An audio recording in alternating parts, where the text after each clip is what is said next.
Living a well-balanced lifestyle goes beyond ensuring your finances are in order. Welcome to Keeping the Well in Wealthy with Barbara Archer from Hightower.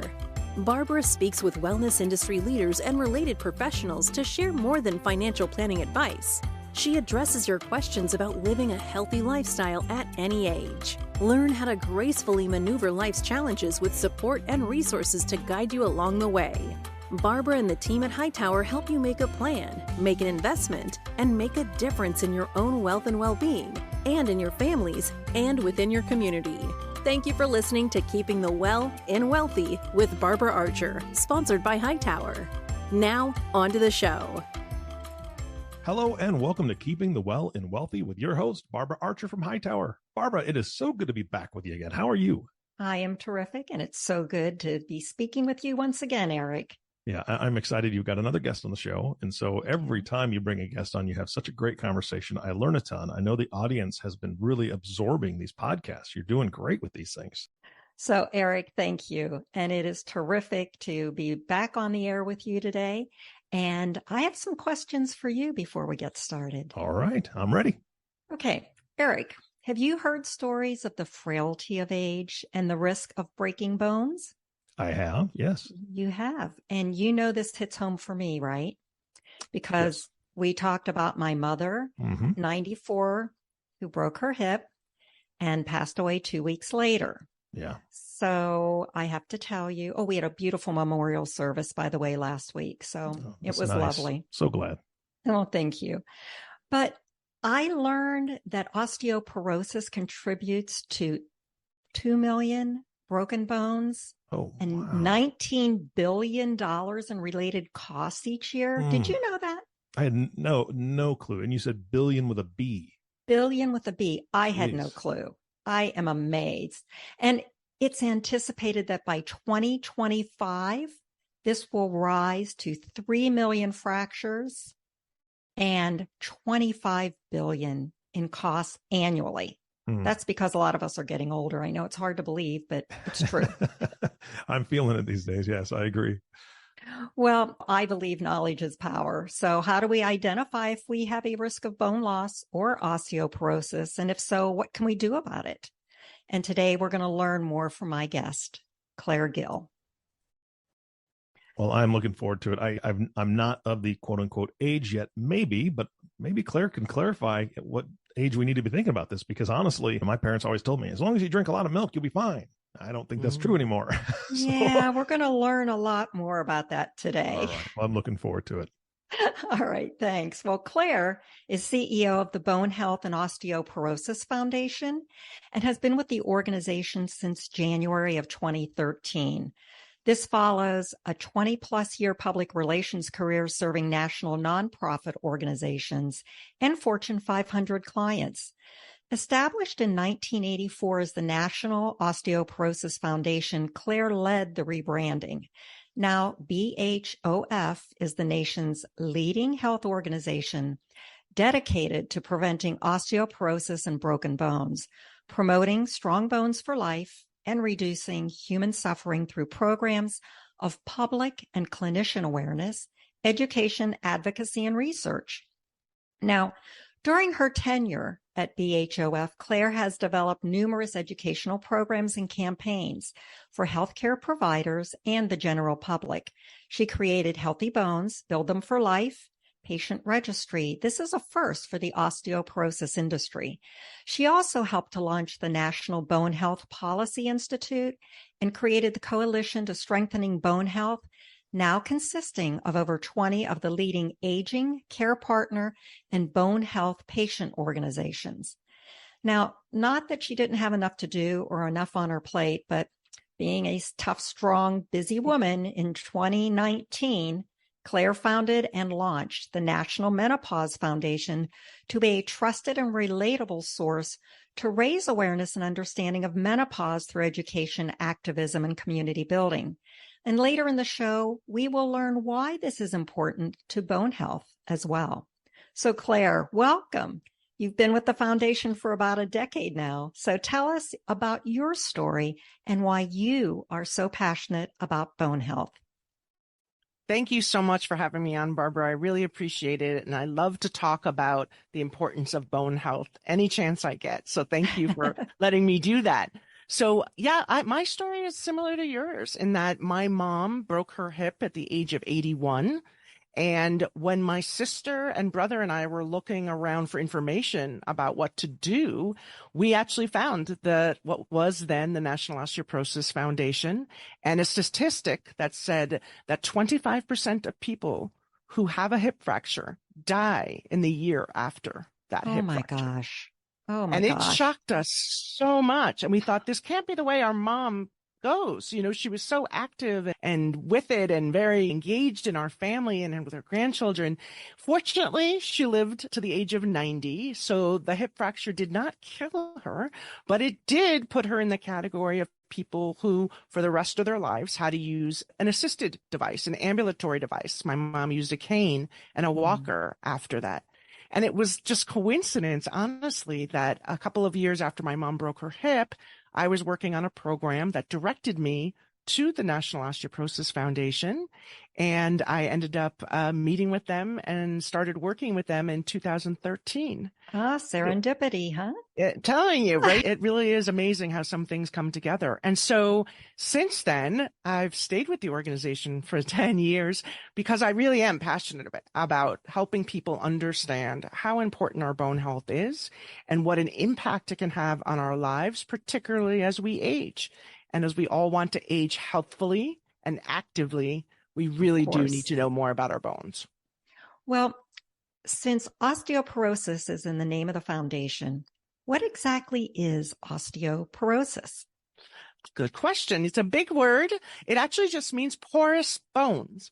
So many people don't know. Sounds scary right there. I'm just going to jump in and tell you, it just sounds scary. Well, you know what? It's not when you think of it like a honeycomb.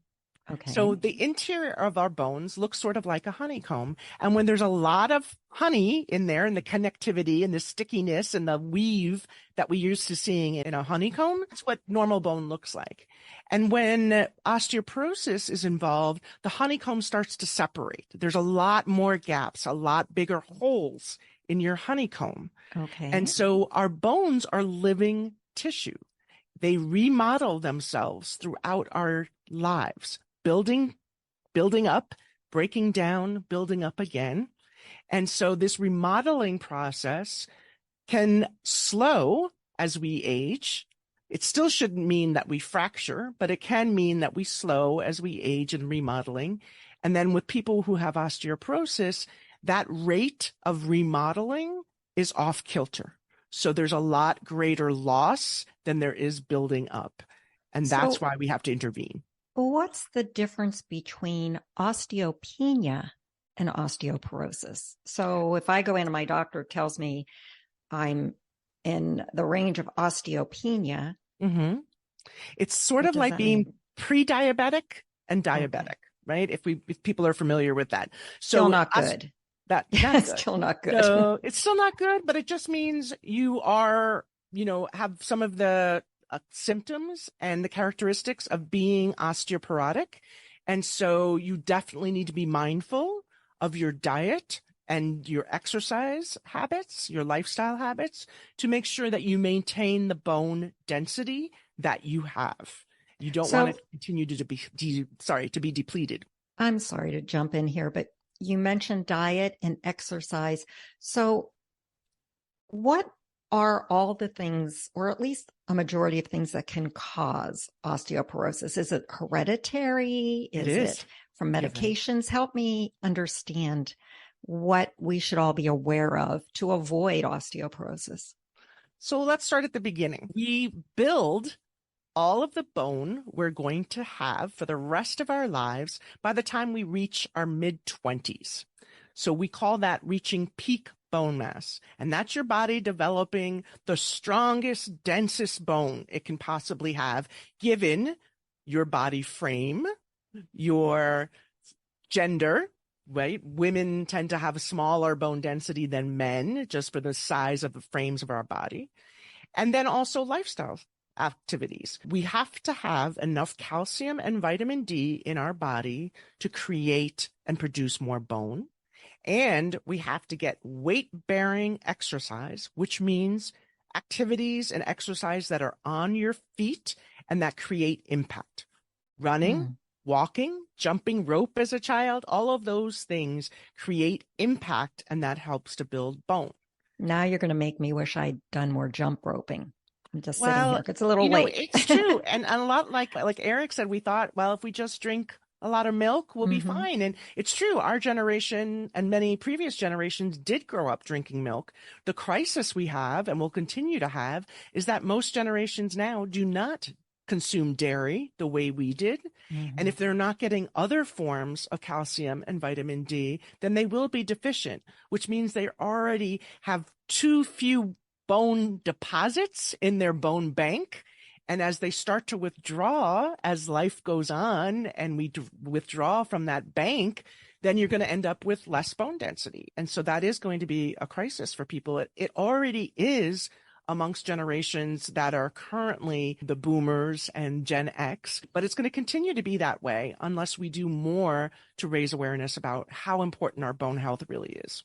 Wow. So everyone with young children out there, get them running and jumping and consuming calcium-based products, right? Yeah. Well, the other thing, though, what we often say too, Barbara, it's never too early and it's never too late to start taking better care of your bones. Oh, good. So the good news is you start where you stand, right? Whatever it is and whatever you are, you need to be able to think about your risk factors. So back to your earlier question about what causes it. So it is hereditary. So if you have a member of your family, particularly a mother, father, grandparent who broke a bone over the age of 50, or who you know had osteoporosis, your risk of having osteoporosis is very strong. And so you should keep that in mind and make sure that your healthcare provider knows about that. If you have some other diseases, such as breast cancer, prostate cancer for men, many diabetics, people with lupus or other autoimmune diseases like multiple sclerosis, the treatments for those types of diseases actually deplete your bone density as well. Oh, gosh. Okay. So, but it's really important that you take those medications, right? If you have cancer, you want to save yourself from the cancer and then worry about how to impact on the bones and what to do next kind of thing. Really, next steps. First things first. Exactly. The other things, though, that we can control are not drinking too much alcohol. All the things we do for normally our good health. Not too much alcohol, no smoking. Smoking is also bad for your bones. And then the positives of eating that healthy, well-balanced diet. It does so much to help our bones, our cardiovascular health, our brain health, etc. So really, if we would just put those good habits in place, we would be really taking much better care of ourselves overall. And before this discussion, you and I talked about vitamin D, where at one time people were outside, got more sunlight. But even now, when we do go outside, we oftentimes have a lot of sunscreen on. So taking a supplement is helpful then too. It is. And I mean, there's a lot of controversy, obviously, around supplementation in general. Sometimes you hear good things. Sometimes you hear bad things. It's very cyclical. You know, the same thing, fat was bad, right? And now we know there's good fat and that there's a real balance. Well, like anything, that's true when it comes to supplementing for calcium and vitamin D as well. We should try to get all the vitamin D and calcium that we need from a healthy diet.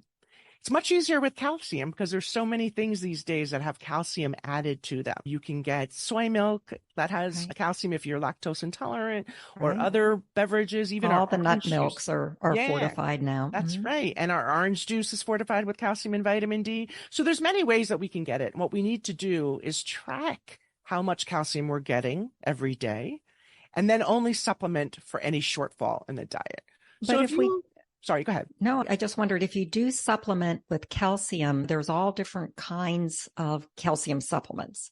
Calcium citrate, calcium carbonate. It comes from different shells, or I always wonder, stones or something. I mean, there's some really strange places if you read the labels. So is there a preferred calcium, one that's easier to digest or be absorbed? Yeah, we have information about that on our website too, that'll kind of walk you through the different types of calcium for people to understand. the calcium supplementation is calcium supplementation. So really it's more important to make sure you're getting the calcium. But there are, like you said, the citrate and the carbonate are the more common, and it does depend on how you digest it. One thing to remember too is that you should not take all of your calcium at one time. So for example, if I'm only getting calcium in my diet from, say, having a morning yogurt, right? So that may be, say, roughly 300 milligrams of calcium in a standard yogurt. I need 1,000 milligrams, given my age, per day. And so I would be looking then for a calcium supplement that was only 800 milligrams. Okay. And I would only take that in short amounts. I might take 400 milligrams in the morning and 400 milligrams in the afternoon, because your body can only absorb calcium in certain amounts. So taking it all at once is never good with calcium. That's good tip there. So spread it out throughout the day. Spread it out in smaller doses throughout the day if you were going to supplement. But like I said, then if I had a yogurt and then I had a glass of milk and then I had cheese in my sandwich and then I had a lot of green leafy vegetables or I had something else that had calcium in it, then I probably already got the 1,000 milligrams and I'm good. And I don't need to supplement. Right. Well, good. Well, and I know you started the National Menopause Foundation. So is it true that once we're past menopause, our risk increases? It is. Being a woman increases your risk of osteoporosis, but it's primarily due to menopause, as we said. If we're lucky enough to live healthy and make it to menopause, then unfortunately, women can lose up to 20% of their bone density in the first 5 to 7 years postmenopausal. Oh, let's repeat that. 20%? You can lose up to 20% of the bone in our first 5 to 7 years postmenopause. So although we may not be able to get a bone density test via our insurance until we're older, we should definitely be talking with our clinical providers, our healthcare providers, about our risk for osteoporosis right around the time we start experiencing menopausal symptoms. And that way we can track our diet and our exercise and perhaps even get a baseline bone density test if we're at risk, high risk, like you and I were, because our moms had it. What's the earliest age that a young woman could get a bone density test? It really depends on her risk factors and other things she has going on. But she should ask for it, shouldn't she? If she has, I've broken my wrist, my mother broke her hip. I mean, I think about these things and it'd be great if she had a baseline. It would be great. It would be wonderful if we could get that standardized, and we certainly are trying. Right now, the recommendations are that women at 65 get a bone density test. Who made those rules? Claire? Who made those rules? Right. It's part of the Welcome to Medicare packet. Oh, gosh. And you can get a bone density test. And for men, so for Eric's part, it's 70 is when they suggest healthy men get a bone density test. So men don't break bones? They don't break their bones? They just do it a little bit later because they don't have that crash basically at menopause, right? Where we lose estrogen and it dramatically drops off for women. For men, it doesn't drop off as dramatically unless they have other conditions, again, diabetes, prostate cancer, other heavy drinking, smoking habits that would cause them, or a family member who has it. These are general things, right? Everyone should really talk about their own risk with their healthcare provider. Because if you were a young woman who had anorexia or bulimia, then your risk of having osteoporosis is much higher than it is for others. So you don't want to wait till you're even 50 to find out what's happening with your bones. So it's really very individual in that. But as I said, if you have a family history, if you know that someone in your family had osteoporosis or broke a bone, or if you yourself broke a bone over the age of 50, men or women, we suggest you get a bone density test to find out if osteoporosis is the cause of that fracture. Because we should still be able to fall at any age and not break a bone. Excuse the interruption. I know you're listening to Hightower's Keeping the Well and Wealthy podcast, but if you have questions related to these or other wellness and financial issues, please reach out to your advisor or go to hightoweradvisors.com to find a financial advisor near you. Now, back to Barbara. Wow. So having said that, with it's sometimes called a DEXA, is that right? Mm-hmm. That's right. Okay. So I've heard that it's helpful to have that test done on the same machine each time. Is that true? Well, with all imaging that is done in healthcare, they suggest that you do it on the same machine. That's good and bad, I suppose. It's not absolutely necessary. I think the more important thing is that you're getting the bone density test and that the person interpreting the bone density test knows how to do that well and is able to advise you on what to do next. Okay. So that's more important. Get the test, even if you can't get it on the same machine. And then again, make sure that you go over with your healthcare provider what that test is showing you. And how often would you repeat that test? Well, generally every 2 to 5 years, depending on your condition. So you had mentioned, again, having, low bone density. If you have low bone density, you can probably go a little bit longer. If you have osteoporosis and you're on treatment, your healthcare provider might have you do it every year, right? Because they want to see if the treatment is helping to build back that bone. Exactly. But if you're just monitoring your bone density and it's stayed the same over a couple of years, then you'd probably do it every 2 years. And then if you're just a healthy adult and you're just tracking from baseline, they might not do it on maybe every 5 years. Well, you mentioned if you're getting treated, what are some of the treatment options? If you're identified as being osteoporotic, and you said, you could still eat well and exercise, but are there medical treatments that are available? Fortunately, there are great medical treatments available that both help to stop and slow down bone loss, and now even new ones that help build back bone. And they have been proven to be more effective than what beta blockers are for preventing heart attacks and preventing high blood pressure. And all of the other treatments, these are kind of treatments that are really, really effective. So it's really important to talk with your doctor about what's right for you. There are various kinds of treatments. And again, there are many of them. So you can check out our website too for a full list. They're broken down into 2 types of treatments. One is anabolic and one is anti-resorptive. And the idea is to be able to determine what's right for you with your healthcare provider, whether or not you're just slowing down bone loss that you've started to experience, or whether or not that recycling system that we talked about earlier, the remodeling, the breaking down and building up, is so severe and your risk of fracture is so great that you might need a more intensive anabolic treatment that both slows down and builds back the bone. So it's really important that you talk to your doctor. It comes in various forms. So again, some people like injectables, right? They just want to go once or twice a year, have an injection and be done with it. Other people hate needles and want to have something that they can take orally. Great. There's options for that as well. So those are the kinds of things that are really important, because what you want to do is find a treatment that you'll maintain. And only know really what's best for you, how you prefer to do your treatment.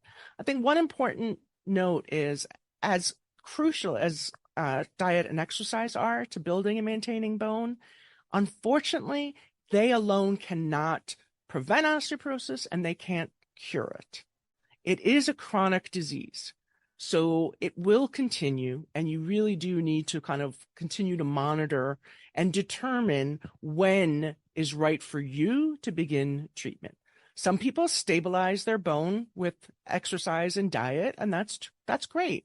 But I wouldn't have people calling me at the Bone Health and Osteoporosis Foundation talking about how they've done everything right in their lives. They've gotten enough calcium and vitamin D. They eat healthy. They might even run marathons, and yet their bone density is deteriorating and they don't know why.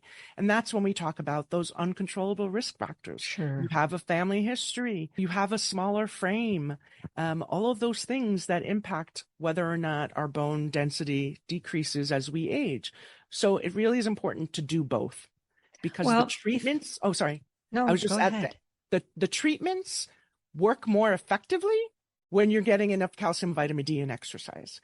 So you really can control that part of your treatment plan, is making sure that you're doing all of those good things to improve your bone health via diet and exercise, but most people do need a treatment. Well, knowing that in my case, if I have osteoporosis or osteopenia and my mother's broken a bone, I mean, the future doesn't look bright for me. What steps do you think we can take to prevent falls and injuries? What are some proactive things we can do to make sure we keep ourselves safe? Balance is critical as we age and when we think about preventing falls and fractures. And really, that's for many people with osteoporosis, that's the biggest risk, that they're going to fall. And if they fall, they will fracture. But I also want to note that for other people with osteoporosis, they don't even have to fall to break a bone. I have heard stories of women who were hugged gently and broke bones. Oh my People who golly. sneeze and break a bone. So really, you really have to think about your own risk factors and what's right for you. Sure. But otherwise, fall prevention is huge. So the things to think about are So yoga's good? Yoga's good too? Yoga's good for balance. It absolutely is. However, if you have osteoporosis and have the risk of fracturing, you do need to modify some of the poses. And you need to work with a yoga instructor who knows that, because some twisting and bending done in yoga or Pilates can actually be harmful. So again, we do have some helpful tips on our website about how to modify those things. But the benefit of balance and stretching that you're doing with yoga and Pilates is really important. And particularly for those who are trying to maintain their bone health, who haven't yet developed osteopenia or osteoporosis, definitely continue to work on those balance things. But a couple of things that aren't specific to exercise that also impact falls are our eyesight and as we age, these become sort of watch out points, right? A little bit of vanity comes into play. We don't want to pull out the readers to read the menu in the restaurant anymore, right? Or we don't want to put on our glasses to drive. But obviously, those things are important for just everyday life, but they're also important for making sure that we don't fall, right? You want to be able to ensure that you see properly, that you know where things are, that you're not tripping over steps or cracks or little things that you might miss. Because I know if my contacts weren't in, I could trip over anything, really, that blind. And then the second one is hearing, because hearing impacts our balance. And again, no one wants to think about, oh, I have hearing loss and that makes me old. As someone who's been wearing hearing aids since I was 30 years old, I can tell you plenty of young people also wear hearing aids. Oh, of course they do. It really is important. Because one, lifestyle wise, I try to share with all of the older people in my life and in my community the benefits of actually being able to hear the conversation and engage with people. But there's also very important parts of keeping our balance when our hearing is optimal. So definitely consider that as well, and put the vanity aside. And I will tell you, we will have a podcast on hearing. So hearing loss, options, how to preserve our hearing. So that's coming up as well. One other thing you had mentioned, that when your mother fell and she was using a device, so canes and walkers. I just recently saw a walker that was more of an upright walker where a woman had her forearms in the front of it instead of bending over. And I thought, wow, some progress here. There is progress being made, which is nice for devices. The thing is, we have to be willing to use them. My mother, I'm sure know about your mom, my mom fought it. She just wanted to hold on to our arm, right, as she walked outside. And unfortunately, she would hold on to our arm and then start teetering to the other side, right? And thankfully, my sister and I would be strong enough to hold her upright. But those were the conversations we had to saying, this isn't safe for you. Use something that is safe, because honestly, you don't want to break a bone. It is far more painful. And that's not something how you end up wanting to go, believe me. So use the walker or the cane. There are great advancements in that. But you also need to practice with that as well, because we also learned sometimes there's a wrong way to use the walker and the cane. So you need to get good instruction from your physical therapist or your doctor about how to make sure you're using it properly.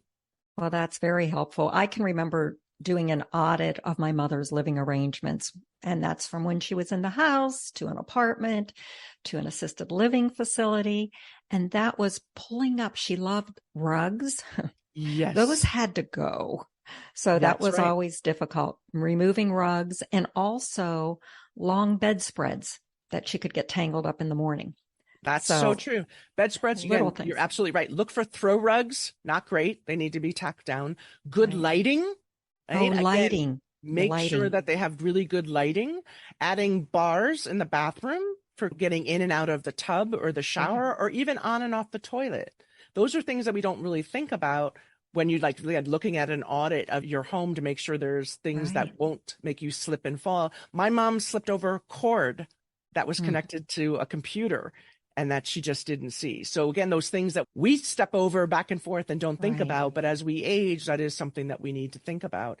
The other big thing is shoes. I know so many women who say, I'm never getting out of my heels. I love my stilettos. I like to be this height. That is really something that we have to be careful of, particularly as you have bone loss, is that you're wearing shoes that you're not going to trip and fall on. Well, I think more of us have gone to lower heels or more flats since COVID. Thankfully, it's become trendier. Exactly. It's trendier. And they're prettier ones. Those trends change, though, right? So we just need to think about those kinds of things and what to do. And particularly for older ladies who love their little fancy heels and stuff like that. My mom was like a kitten heel woman. And we were like, yeah, that's got to go. There you go. Well, Claire, I've learned so much from you today. First, some statistics, including the cost to our society of bone fractures, which shocked both Eric and me. The importance of understanding our bone loss risk, either from age or menopause or medications or a pre-existing condition, and then stressing how we should take our calcium and how important exercise is for all of us. So, Claire, since you've enlightened us on bone loss to help us stay healthy, let's hear about how you keep your well in wealthy. I do a lot of things that I think are important for everyone to consider, and that is making sure that I focus on my own health first, and then being able to care for all the people in my life who I love. And as nurturers, we are always doing that, but we really do have to sometimes put ourselves first. And then again, making an investment in your health the way we do in our finances, because we want to be able to enjoy all that we've worked for and all that we're doing and be really active and enjoy our senior years. And we really can't do that if we don't take care of our health. So I think it's so wonderful that you spend this time helping people to live richer, healthier lives by taking care of themselves. And I appreciate having an opportunity to share more about bone health with all of you. Well, thank you so much, Claire. We appreciate you sharing your time, your knowledge, and your own experiences. And I'm going to invite Eric back in to see if he has some questions for Claire. Well, Claire, I just want to echo what Barbara said. This has been fantastic. So much great information. One of my favorite things that you brought up is that the world is always changing. Information is always changing. We're going to put links to your website in the show notes so people can reach out and find out more information there. But specifically when you were talking about how it's flip-flop back and forth, there's good chocolate, there's bad chocolate. There's good fat, there's bad fat. I have for years told my wife that I am a good kind of fat. And I'm sticking to it. That's my story. And she can't change my mind on that. So thank you so much for what you do. Thank you for being here. Barbara, thank you for facilitating this. Do you have any closing thoughts for today? Oh, just that I'm going to go out and get a jump rope. There you go. Be careful. Don't wear heels when you're jump roping. Nope. That's all there is to it. No heels on my jump rope. All right. I won't do it either then. All right. Well, Barbara, again, thank you so much for everything that you do with this podcast. And our last thank you always goes to you, listening audience. Thank you so much for tuning in and listening to the Keeping the Well and Wealthy with Barbara Archer. If you have not subscribed to the podcast yet, please click the subscribe now button below. This way, when Barbara comes out with a new podcast, it'll show up directly on your listening device. And we humbly ask that you share this podcast, rate it, and leave a review, as this actually helps others find the show. Again, thank you so much for listening today. For everyone at Hightower, this is Eric Johnson reminding you to go out in the world and make a difference. We'll see you next time. Thank you for listening to Keeping the Well in Wealthy with Barbara Archer, sponsored by Hightower. Click the follow button to be notified when new episodes become available. The information covered and posted represents the views and opinions of the guest and does not necessarily represent the views or opinions of Hightower Wealth Advisors. The content has been made available for informational and educational purposes only. The content is not intended to be a substitute for professional investing advice. Always seek the advice of your financial advisor or other qualified financial service provider with any questions you may have regarding your investment planning. Hightower Wealth Advisors is a group comprised of investment professionals registered with Hightower Advisors, LLC, an SEC-registered investment advisor. Some investment professionals may also be registered with Hightower Securities, LLC, member FINRA and SIPC. Advisory services are offered through Hightower Advisors, LLC. Securities are offered through Hightower Securities, LLC. This is not an offer to buy or sell securities. No investment process is free of risk, and there is no guarantee that the investment process or the investment opportunities referenced herein will be profitable. Past performance is neither indicative nor a guarantee of future results. The investment opportunities referenced herein may not be suitable for all investors. All data or other information referenced herein is from sources believed to be reliable. Any opinions, news, research, analysis, prices, or other data or information contained in this presentation is provided as general market commentary and does not constitute investment advice. Hightower Wealth Advisors and Hightower Advisors LLC or any of its affiliates make no representations or warranties expressed or implied as to the accuracy or completeness of the information or for statements or errors or omissions or results obtained from the use of this information. Hightower Wealth Advisors and Hightower Advisors LLC assume no liability for any action made or taken in reliance on or relating in any way to this information. The information is provided as of the date referenced in the document. Such data and other information are subject to change without notice. This document was created for informational purposes only. The opinions expressed herein are solely those of the authors and do not represent those of Hightower Advisors LLC or any of its affiliates. Hightower Advisors LLC or any of its affiliates do not provide tax or legal advice. This material is not intended or written to provide and should not be relied upon or used as a substitute for tax or legal advice. Information contained herein does not consider an individual's or entity's specific circumstances or applicable governing law, which may vary from jurisdiction to jurisdiction and be subject to change. Clients are urged to consult their tax or legal advisor for related questions.